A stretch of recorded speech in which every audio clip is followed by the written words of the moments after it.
corkboard in an office-like room had scattered pictures of events, names, and crimes, all pinned together.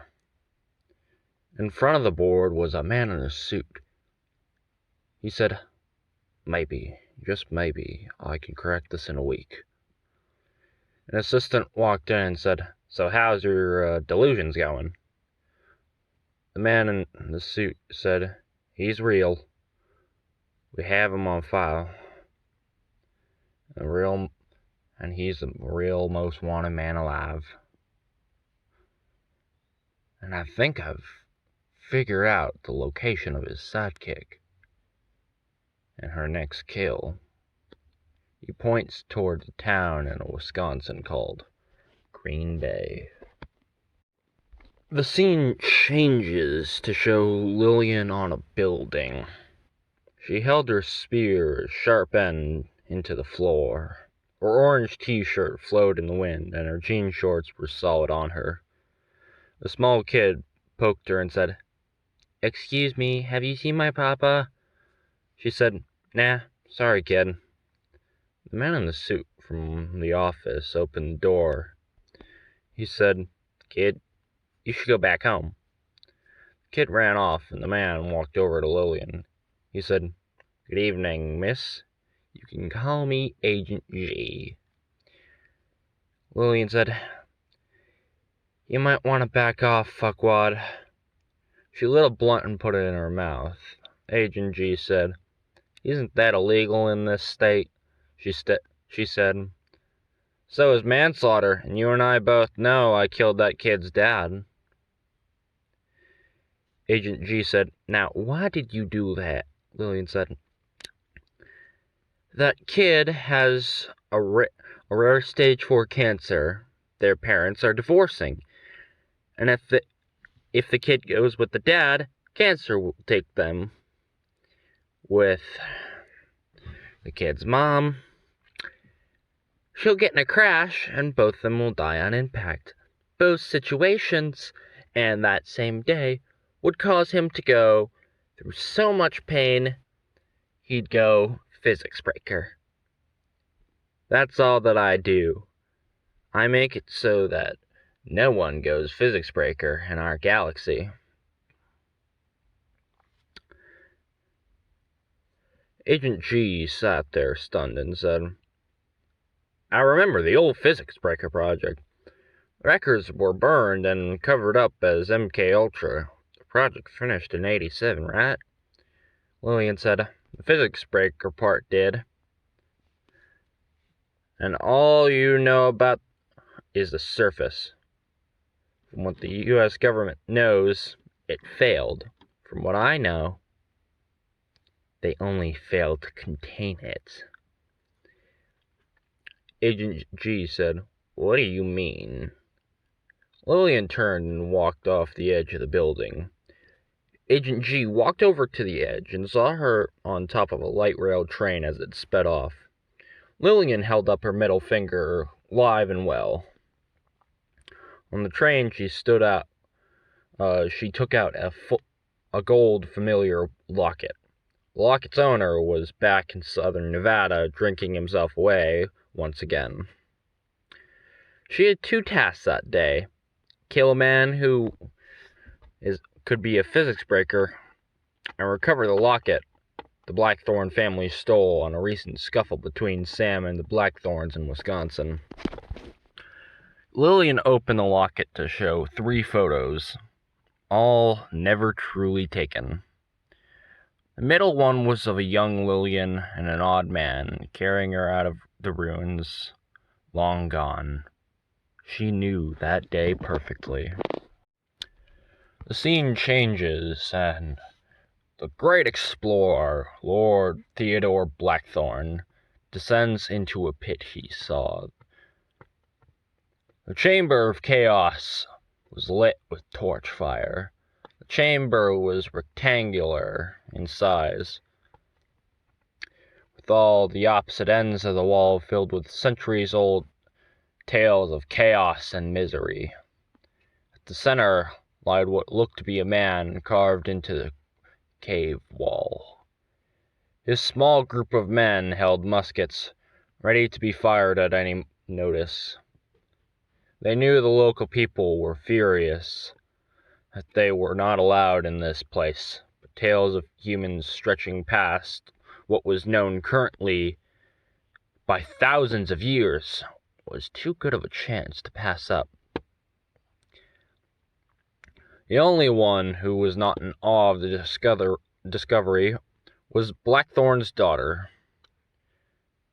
She had long brown hair and wore a dress made for a wife. Her hair flew with grace, and her eyes were almost dead, with no emotion showing through them. Her father was in awe of the statue of a man in the rocks. She was the only one bothering to read the messages on the large wall. She read tale after tale of blood flowing from so many heads the Dead Sea was red. She did not care for death. She wished for it.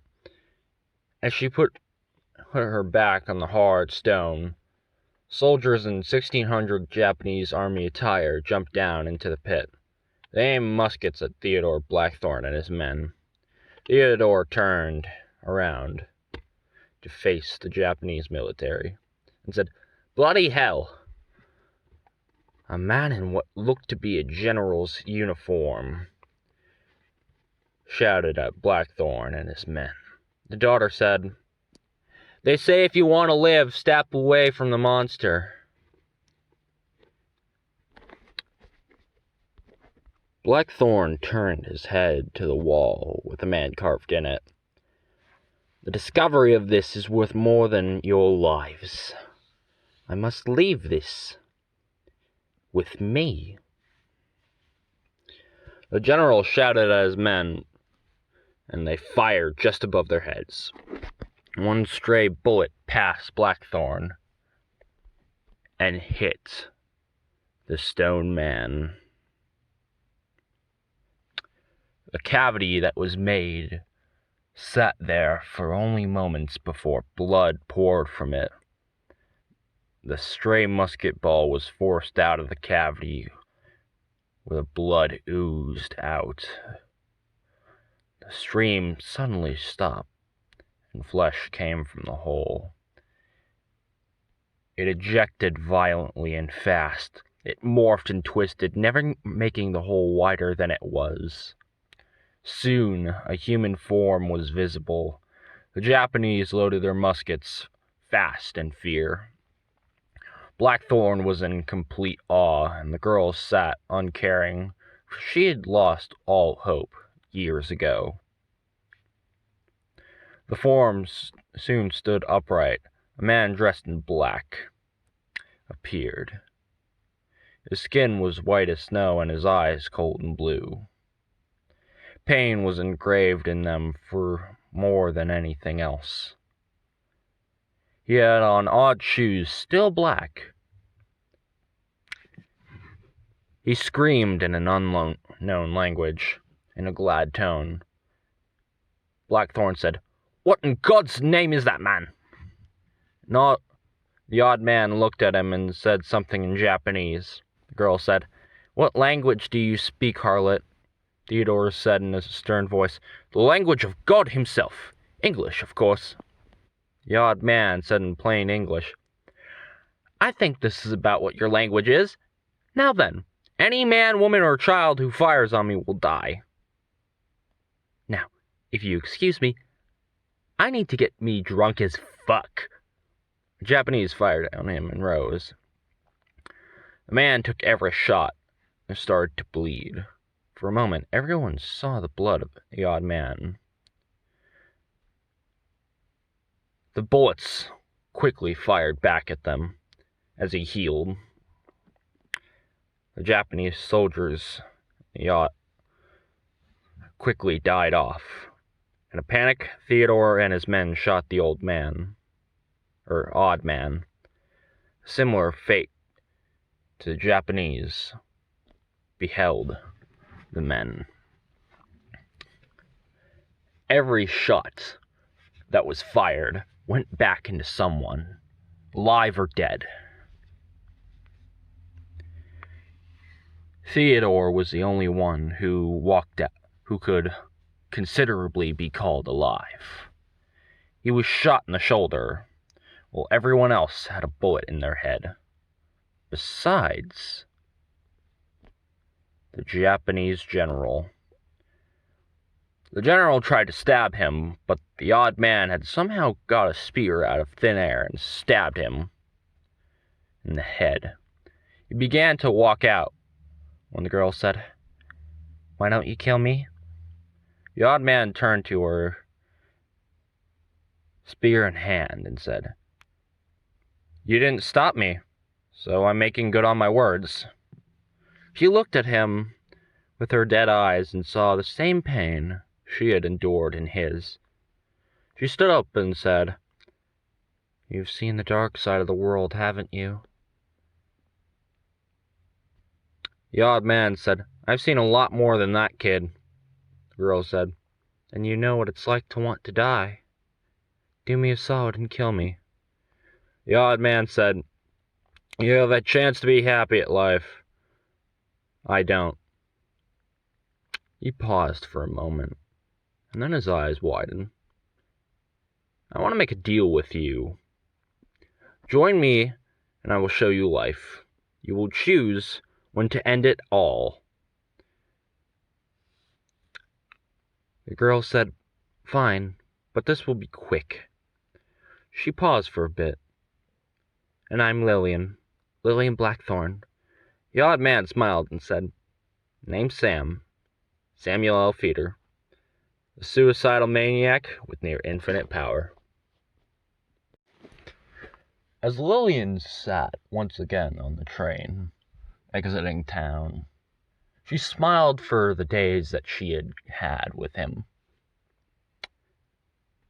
She had never regretted her choice. The choice that she chose to live back in the 1600s. She had no idea when she was born. She only had memories. Well, most memories of Sam and her. He was a better father to her than anyone had ever been.